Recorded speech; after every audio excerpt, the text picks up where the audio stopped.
আম্মু আম্মু আমি রোজা রাখুম, আমার সিয়ারি খাইতে ডাক দিও। না বাবা, তুমি ছোট মানুষ, তুমি রোজা রাখতে পারবা না। বড় হইয়া নাও, তারপরে রাখো। না না আম্মু, আমি পারুম, আমি রোজা রাখুমি, আমার ডাক দিও, নাইলে কিন্তু আমি না খাইয়া রোজা রাখুম। আচ্ছা ঠিক আছে, তুমি এখন ঘুমাইয়া যাও, আমি তোমার সিহরি খাইতে ডাক দিমুনি। ঘুম থেকে উঠো। এই হিপু, সিহরি খাইবা না? উঠো উঠো, সময় হয়ে গেছে তো। আম্মু আমি উঠে গেছি, আমার সিয়ারি খাইতে দাও। আচ্ছা ঠিক আছে, তুমি মুখ ধুয়ে আসো, আমি তোমার সিহরি খাইতে দিতেছি। 6 hours later. আম্মু আম্মু, আমার না খিদায় পেটটা মুচড়াইতাছে।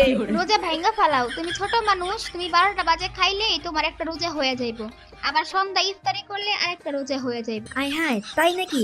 একদিনে 2টা রোজা হয়ে যাব? তাইলে তো আমি এবার 60টা রোজা রাখুম। হ্যাঁ হ্যাঁ আব্বু, তুমি তাড়াতাড়ি ইফতারিটা কইরা ফেলো। হ হ আম্মু, আমার ফ্রিজ থেকে আইসক্রিমটা বাইর করে দাও, এখনই আমি ইফতারি করতেছি।